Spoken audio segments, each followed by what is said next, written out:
I do have some bad news for Eagles fans. I think it's not even going to be close. They're going to be the worst team in the NFC. Ooh. I think this is a 17-game season this year. I think 6-11 is the ceiling for that franchise, which is fine. Which is totally fine because the plan is to go draft a quarterback next year if they don't trade for Deshaun Watson. So it's totally cool because they have 3 first-round picks next year. Yeah. You don't want to be, if you're looking for a quarterback in the draft, you don't want to be 9-8. That's purgatory. That's not where you want to be.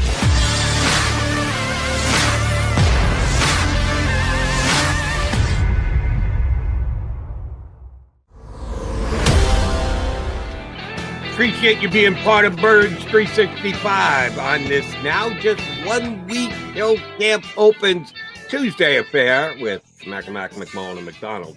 We have a third participant jumping in with us. Guy's been covering the league for a while and is doing so these days for the Pro Football Network. Adam Beasley joins us here on Birds 365. Adam, how you doing, big guy? Good morning. How's PA? I'm from up there, Yeah, well, Miami's better, Adam. Are you still in Miami? So now that's number one. And I want to start there with you because obviously you have a long history with the Dolphins. But I saw you also wrote about Tua and the uncertainty, which is, kind of tells you a lot about the modern NFL because this is a high-level pick coming off a rookie season, which has obviously struggled a little bit. But there's the Deshaun Watson whispers, and they reach from Houston to South Beach up to here because the Eagles are another team who are expected to be in that mix. Where is Tua with the Miami Dolphins right now?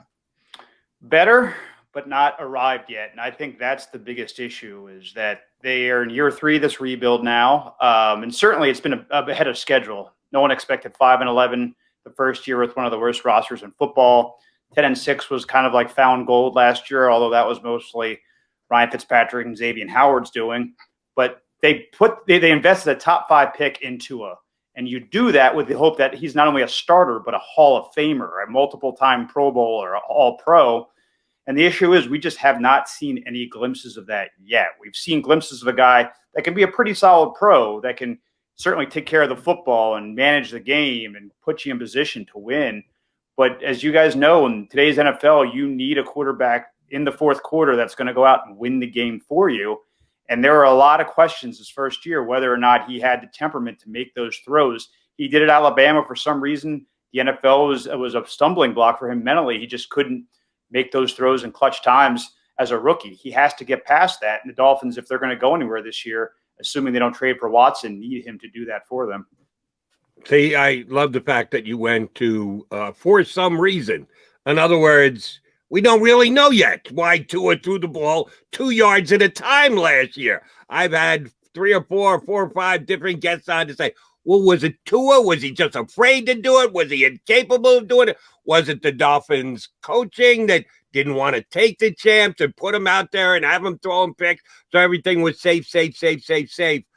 No one has ever declared and go, no, it was the coaching. No, it was Tua. He couldn't throw it more than 2 yards. I'm taking it you're not going to do that for me either and tell me which of the two was the driving force as to why Tua played as safe football as he did last year. Well, there are a lot of factors involved, and I think one that can't be overlooked is the condition of his body last year. He was still broken. I mean, he was not totally fixed yet. He was all arms. We watch his throws. He had no torque, no hip, no pliability, and it was kind of like when you short arm a golf shot, that was all of his passes because he just didn't have confidence in his body. The people you talk to, the people that have trained him in the past 6-8 months say that's no longer the case. And he says he feels as good as he has since before the injury. So that alone will help. But I also think that there is a mental aspect here. The team did not totally trust him in 2020, as evidenced by the fact that after naming him the starter, they pulled him from games not once but twice. So there was some level of confidence that was shaken there on his end. Certainly not a total degree of confidence on the coaching side in what he could do. Chan Gailey is now gone. He was the offensive coordinator last year. He came out of retirement for all of one season, and it didn't go well. He and Tua never clicked. The Dolphins now have a coordinator by committee situation. George Godsey, who has experience calling plays with the Texans a few years back, and Eric Studesville, who has great respect around the league for his ability to coach a running game. The two of them have to come up with a system that maximizes Tua's ability. And not only does that, but instills the confidence in him that allows him to go make those throws. I think that was the big missing piece last year. Now, it's not fair, Adam, but you know this league, and fans tend to look at everything in a vacuum. And you see a quarterback like Justin Herbert go after Tua and have such success early in the different situation. It's apples and oranges, not even. It's not a fair comparison, but nonetheless, it's what players have to deal with. We're doing it in Philadelphia with Jalen Reagor and Justin Jefferson. It's not Jalen Reagor's fault that Justin Jefferson went nuts with a high-volume quarterback in Minnesota. So how much do you think that kind of stuff weighs on Tua? And then we do have to bring up Deshaun Watson at some point.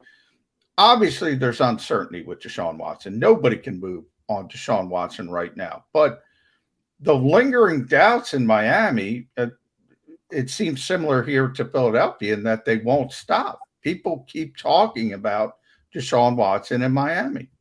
The only way it's going to stop is for him to go out and play well and immediately well, for him to get out of the gate really fast and just shut up everybody who has those doubts. If that doesn't happen and the Deshaun Watson situation drags on maybe to the trade deadline and there's finally some resolution, it would not at all surprise me for if the Dolphins make a move then, or then again after the season when, hopefully if you're Deshaun Watson, this has all gone away. But you're right, though. This is a massive unknown. In addition to the pending lawsuits of over 20 accusers, he has 2 dueling investigations, one with the NFL and one with Houston police. And any one of those 3 items could go sideways for him. And if that does, there will be no team that touches him. He'll be radioactive. So I understand that there is obviously still some interest by the Dolphins in how this will be resolved. They've been in on Deshaun Watson since the very beginning, since he made it clear he wanted out.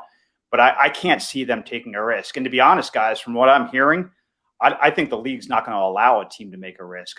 From my understanding, the rumors around the league, and this is conspiracy theory perhaps, but I think there is a kernel of truth to it, that the league is like, nope, we're not going to okay any trade until this is all resolved. And it's smart because there's no guarantee that Goodell is going to let him play this year. I mean, there's been a lot of talk, is he going to be suspended? A suspension will not happen until all or not, or at least most of the facts are known. But there is another kind of card the deck that Goodell could play, and that's the commissioner's exempt list. That's paid leave, that they could just shut Deshaun Watson down for the season until this investigation runs its course. Now, certainly that's a tough precedent to set for a guy who hasn't even been charged, right? I mean, there's been no charges, and this is at this point just a lawsuit. It's a civil accusation. Now, granted, it's a avalanche of allegations, not just one. So you tend to be more sympathetic to the 22 people that are making those charges.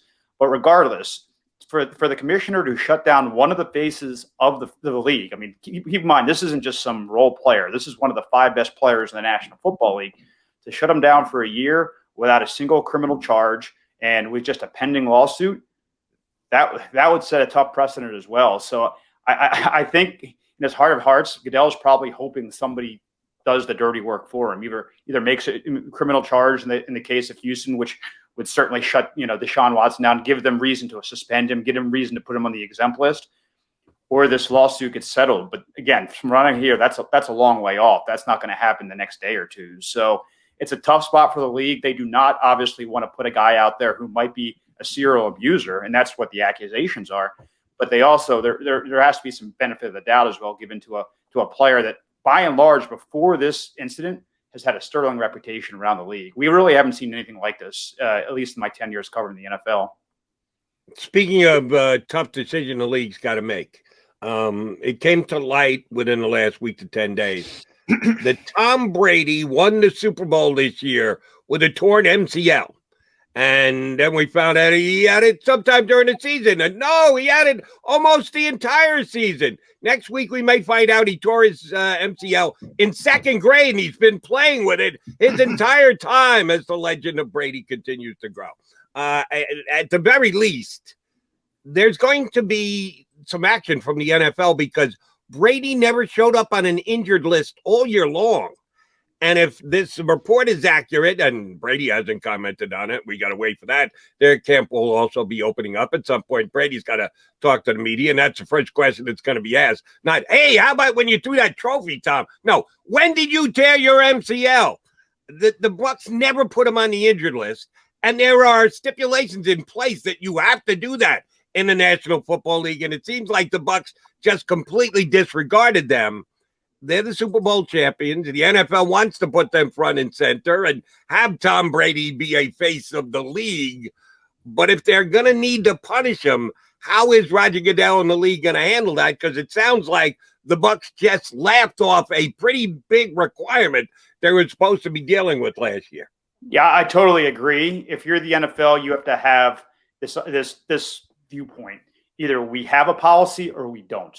There can't be a policy for 31 teams and 52 players and a policy for one player. There has to be uniformity across the league. And guys, my understanding of the rule is this. If you receive treatment throughout the course of the week on an injury, even if there's a 100% chance that he's going to play in the game, but if there is treatment given to that injury, he should and must appear on that injury report.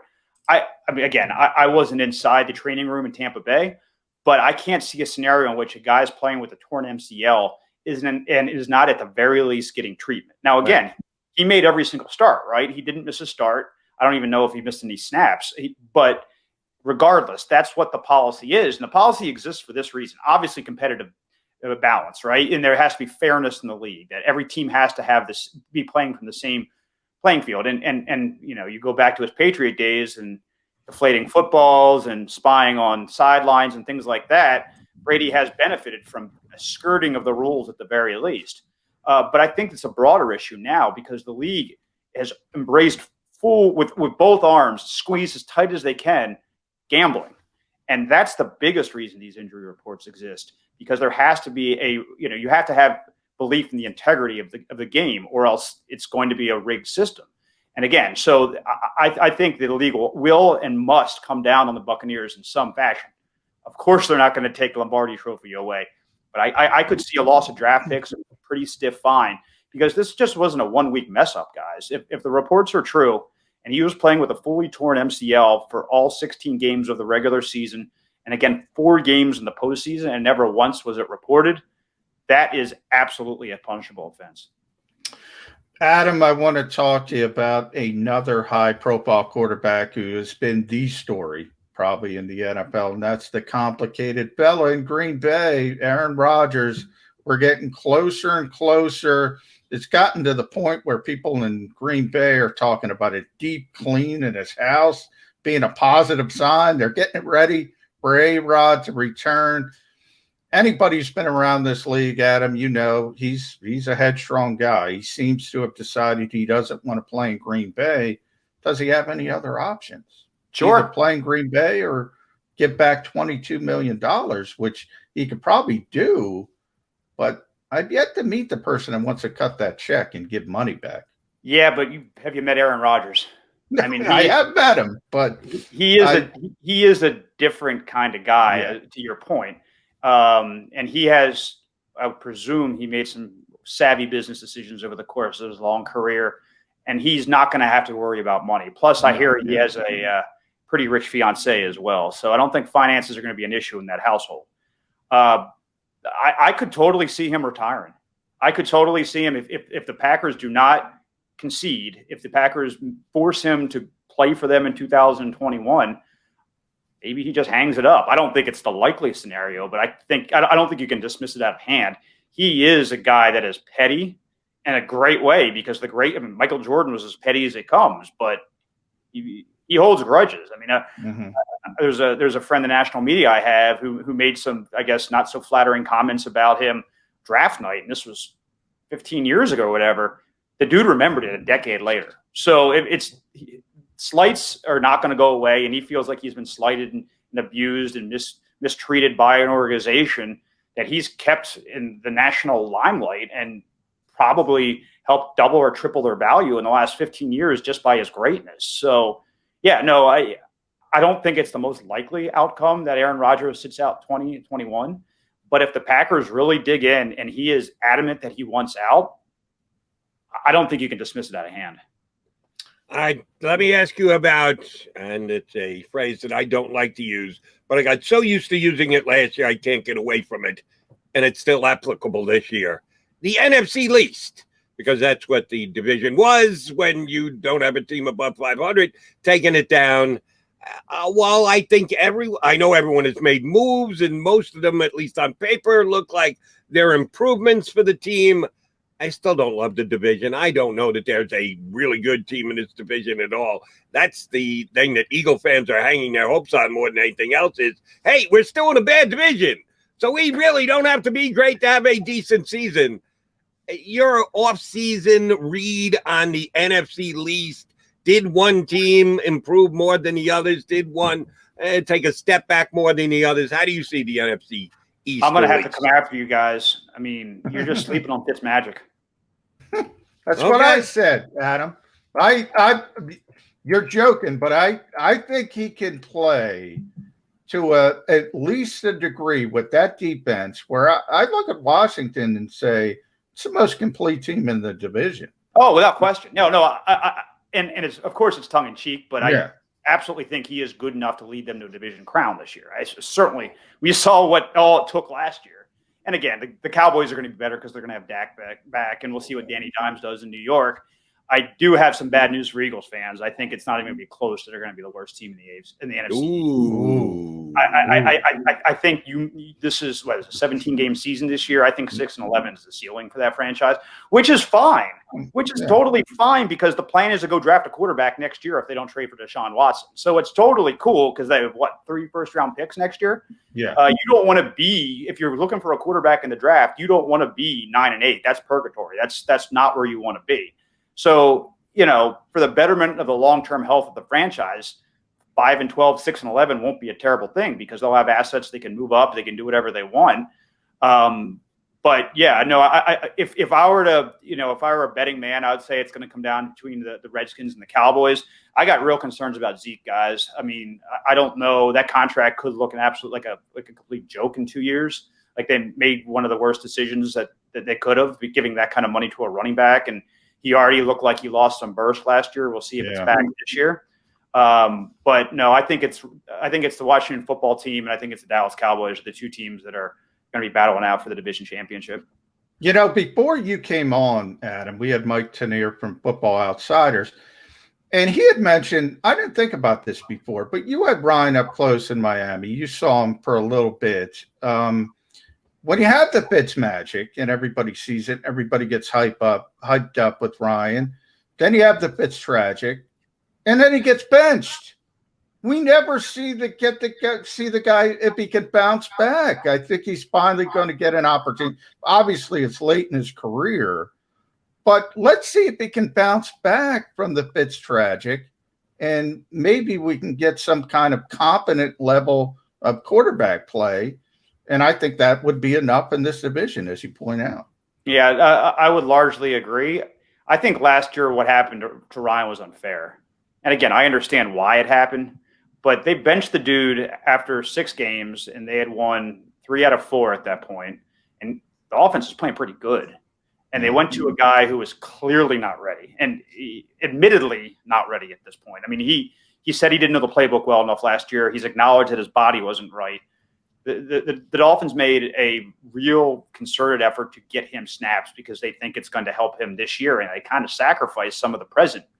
I don't think if it's Fitzpatrick, I almost called him Fitzmagic again. Fitzpatrick would have lost that Broncos game that cost them a spot in the playoffs, I think 2/3 of the way through the season. So I don't think he needs to bounce back. I think he's going to be fine. I think quarterbacks have ups and downs, but he's going to be fine.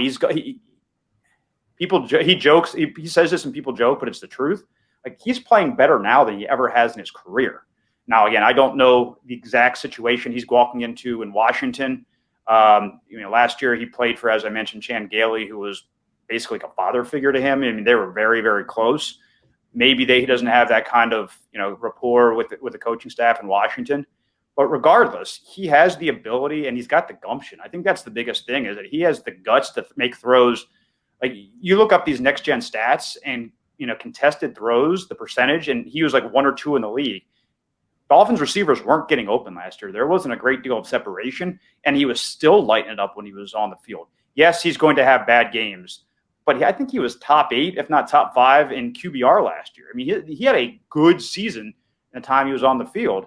And I don't think there's any reason to doubt that'll continue in Washington. Now, maybe, as I mentioned, the situation is going to be a little bit different, but he gives them a chance to win this year. There's no doubt in my mind.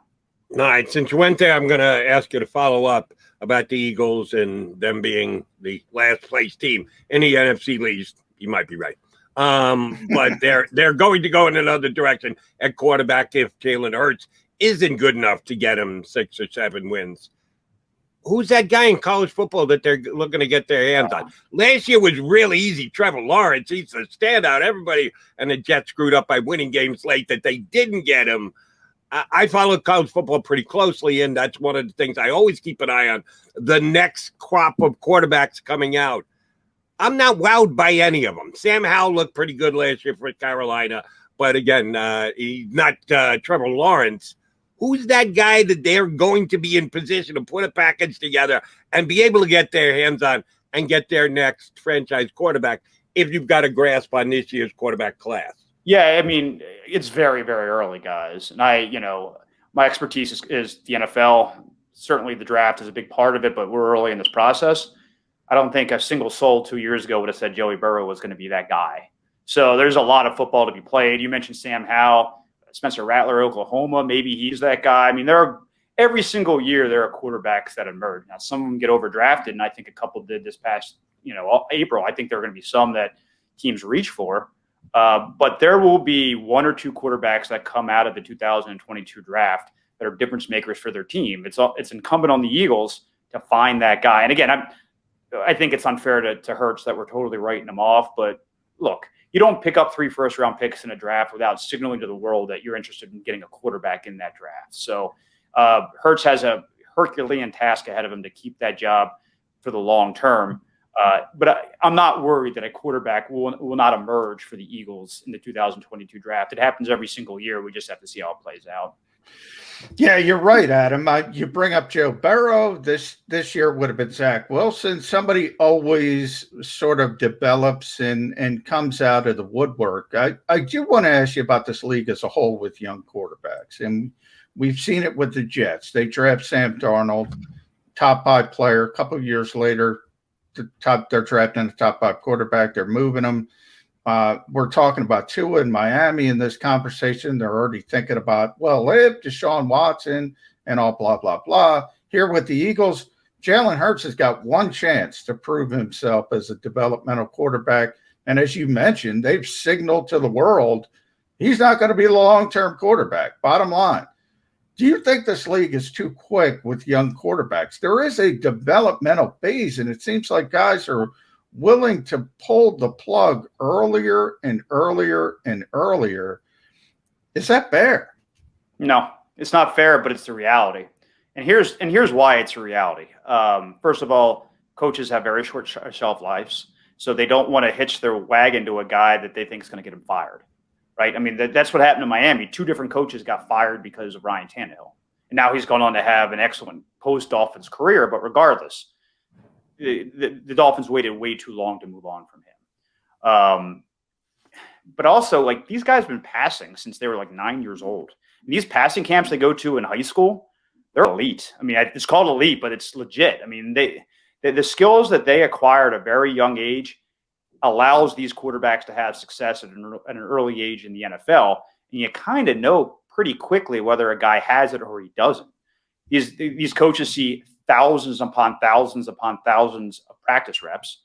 You see them in games, you see them in preseason games. In the classroom, if a guy's just not getting it mentally, it's not going to translate to the field. And I think one other thing one other factor has made this new dynamic, fellas, and it's just the rookie wage scale. Before, if you committed to a quarterback in the first round, he was on your books whether you wanted him to be or not. Now teams can move on with relatively little pain. And so why would you extend, a window of a quarterback you don't have any faith in, or not a ton of faith in, if, it's going to cost you maybe $10 million against the cap to move on, and you're in position to draft another one the next year because they, as we talk about, they just keep churning out because we're in the golden age of passers now. And it's because these guys have been developed at such an early age, and these college systems they're playing in. I mean, the wishbone's dead and gone in college football. Yeah. They're throwing the ball all over the place. Yeah. So no, I mean, it's not fair to the player, and there are, exceptions that disprove the rule as to why maybe you should be a little bit more patient. But by and large, what was, I think it was Bill Parcells saying that, if a puppy doesn't bark early on, he's not going to bark when he's a big dog. Yeah. So I think there's a lot of truth to that. So, is it possible the Dolphins would move on from Tua and someday regret it? Sure. But if he doesn't show them what they need in training camp, preseason, and early in the season, what gives them any level of confidence that 2022 is going to be any different? Again, it might not be fair, but it's just how, certainly with a franchise like the Dolphins, it has not won a playoff game in 20 years, fellas. Now, real quick, just to follow up on that, because I think you made an interesting point, Adam, with the rookie wage scale. The Rams set a dead money record with Jared Goff that the Eagles exploded when they got rid of Carson Wentz.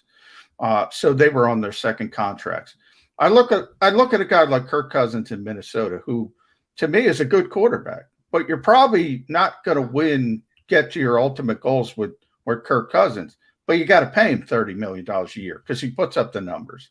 He plays at a high level. He can throw the football. So what's better, turning it over, constantly churning it on those rookie contracts, or paying guys who are in the Kirk Cousins realm $30 million? The worst place you can be in the NFL is in the middle. Purgatory is brutal because I agree with you. I don't think Kirk Cousins will ever win a Super Bowl, but he's certainly good enough to get them to 10 or 11 wins and get to the playoffs. That's great if that's all you want to do. No team, well, I'm not going to say that because there are some teams that would be okay with a slightly above average, but very few teams want that. Their number one and only goal is to win a title. So I'm of the opinion, and I think I've made it pretty clear in the segment, that if you're better off cutting a guy a year too early than a year too late. You really are. And if you're a coach or a GM that's worried about your job security, yes, it's hard to explain a miss at number 5. If you have to explain a miss, 2 is not good. And again, I'm not saying that's going to be the case. He might have a great year this year. Well, just for the sake of this argument, let's say he doesn't pan out. They're a lot better moving on a year too early and saying, okay, we made a mistake, but here's how we're going to fix it. Then we made a mistake and we doubled down on it. And doubling down is what gets guys fired. So it's a whole nother world. Like, the NFL has totally changed. And I agree with you. Like 10, 15 years ago, the idea that was to have 10 starts, 9 starts, something like that, you would think about even considering trading for another quarterback after using a top 5 pick on him. You just couldn't afford to do it.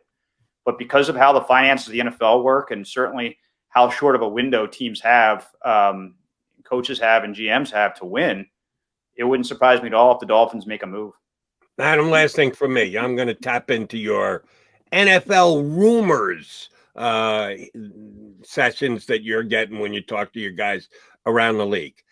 A couple of years ago, the NFL designated and basically let everybody know, we're going to ask our referees to be a little bit more diligent about holding, that we're going to try and hold the offensive linemen to a little higher standards. And we're going to inform our referees of doing that. And throughout the preseason, flags for holding every friggin' play. You couldn't even watch a preseason game because they were trying to make a point. Same thing a couple of years ago with the can't use the tip of your helmet to tackle. Every other play was illegal use of helmet, unprotected player. And I get it that the NFL wants to try and establish it and get it in the mindset. And then they don't call it as much when the season actually starts. They don't care about ruining someone trying to watch a preseason game. Are you hearing any whispers that the NFL is trying to set a precedent, put something, plant a seed in players' minds this year and using the referee as a vehicle for 2021? Yeah, I don't have anything for you on that, guys. I mean, you're right. Every year there is That's something. Good. By the way, thank you for saying that, because it annoys the snot out of me whenever they do this. So thank you for telling me you don't know anything about anything coming up. Yeah, I mean, I think pass interference is always going to be I think at some point they need to do away with the automatic spot of the foul, pass interference, and that's not the question you asked, but it's the question I'm going to answer. Okay. Because that is a ticky-tack play could change a game, and that should never be what happens. So I think there will be continued and maybe expanded focus on pass interference. They tried the replay; it certainly didn't work. But I think that to me is one of the biggest issues the league has to address, where entire seasons can be wrecked by a judgment call that's ticky tack. And if a receiver really has no chance to score a touchdown on a play, you shouldn't give them a touchdown. You shouldn't do that. You shouldn't give them the ball at the 1 foot line. So again, that's not what you asked, but that's what I told you. Adam, read Adam at ProFootballNetwork.com before you get out of here, Adam.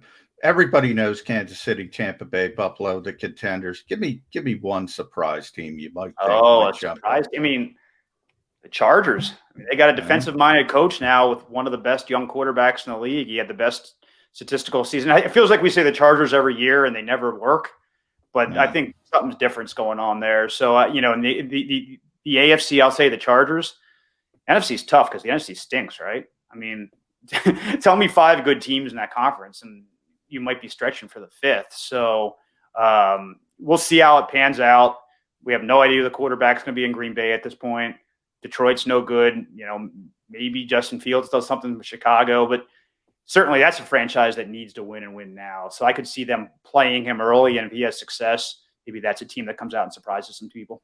I'd like to hear that about Justin Fields. Been on his bandwagon for a couple of years. Just beware the Cardinals. Most people picking them for 4th in the NFC West, and I think they're being woefully underrated. Adam, good look stuff. at that Minnesota defense. I'm going to throw stop that. it, Mr. Minnesota. He used to cover Minnesota. So he defaults to Minnesota. Don't even listen to him, Adam. Minnesota's going nowhere. Don't worry. Peterson, watch that defense. Top 5. Man, I feel like I'm back in Philly, guys. It's like music in my ears. Adam, thank you for coming on. We're going to tap into you again as the season gets closer. Appreciate you joining us today. All right, fellas.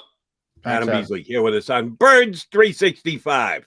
The Minnesota homer, John McMullen. Last in the division, Philadelphia Eagles. That's what you take out of that. Adam Beasley. He did kind of put him in their place. I don't got to be the negative guy again, Jody. Right? No, you just have to jump on that Viking bandwagon. Yeah. John McMullen, Jody McDonald sticking around. We'll come back, put a bow on the show here on Birds 365. If you missed any of today's show on the JAKIB Media channel, listen to the podcast on your way home. Available on YouTube, Apple, and Spotify.